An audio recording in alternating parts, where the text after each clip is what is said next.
प्रधानमंत्री नरेंद्र मोदी ने आज छतरपुर के घड़ा गांव में बागेश्वर धाम चिकित्सा एवं विज्ञान अनुसंधान संस्था की आधारशिला रखी। बता दें कि पीएम ने कहा कि इस बार बालाजी ने मुझे यहां पर बुलाया है। पंडित धीरेन्द्र कृष्ण शास्त्री द्वारा बताया गया है कि अस्पताल में एक वार्ड पीएम मोदी की स्वर्गीय माता हीराबेन के नाम से एक वार्ड बनाया जाएगा। मुख्यमंत्री डॉक्टर मोहन यादव ने इस मौके पर कहा, मंदिरों में भी अस्पताल होना चाहिए, ये दृष्टि भी पीएम मोदी की है।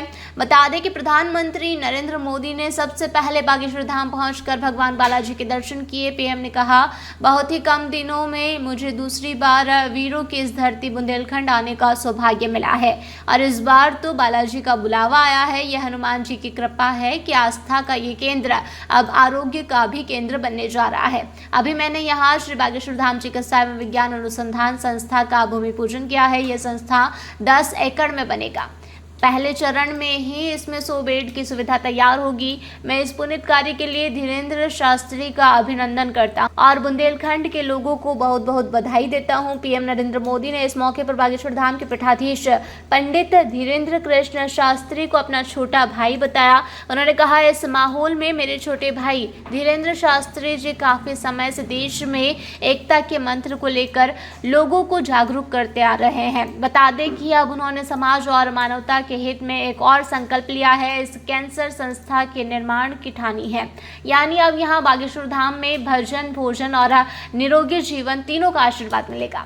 पीएम ने कहा, आजकल हम देखते हैं कि नेताओं का एक वर्ग ऐसा है जो धर्म का माखोल उड़ाता है, उपहास उड़ाता है, लोगों को तोड़ने में जुटा है और बहुत बार विदेशी ताकतें भी इन लोगों का साथ देकर देश और धर्म को कमजोर करने की कोशिश करती है। हिंदू आस्था से नफरत करने वाले ये लोग सदियों से किसी न किसी वेश में रहते हैं। गुलामी की मानसिकता से गिरे हुए ये लोग हमारे मत, मान्यताओं और मंदिरों पर, हमारे संत, संस्कृति और सिद्धांतों पर हमला करते रहते हैं। ये लोग हमारे पर्व, परंपराओं और प्रथाओं को गाली देते हैं। जो धर्म, जो संस्कृति स्वभाव से ही प्रगतिशील है, उस पर ये कीचड़ उछालने की हिम्मत दिखाते हैं। हमारे समाज को बांटना और उसको तोड़ने की ही इनका एजेंडा है। उन्होंने आगे कहा, हमारे मंदिर, हमारे मठ, हमारे धाम ये एक और पूजन और साधन के केंद्र रहे हैं, तो दूसरी ओर विज्ञान और सामाजिक चेतना के भी केंद्र रहे हैं।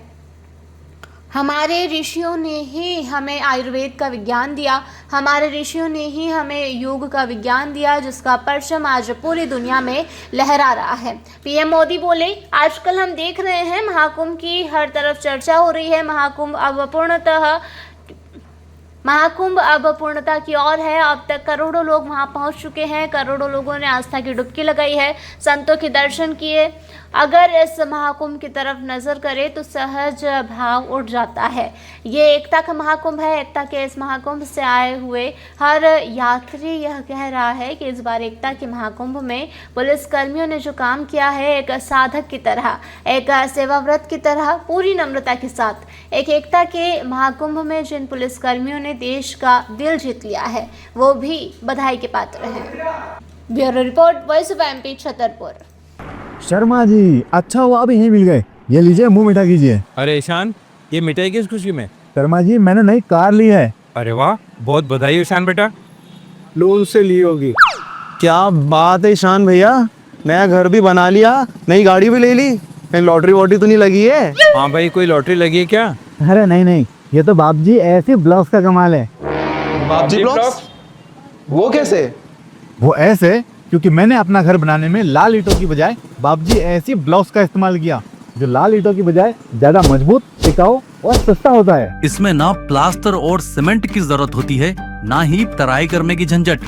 और लाल ईंटों के मुकाबले ऐसी ब्लॉक्स के इस्तेमाल से 5 गुना तेजी से निर्माण हो जाता है और मकान बनाने की कुल लागत में 40% तक की बचत भी हो जाती है। तो बाकी बचे हुए पैसों से मैंने नई कार ले ली, तो हुआ ना डबल फायदा। भैया कहाँ मिलेगा बाप जी एसी ब्लॉक? अब आप भी बनाए अपने सपनों का घर बाप जी एसी ब्लॉक्स के साथ। बाप जी एसी ब्लॉक्स, स्टील से मजबूती।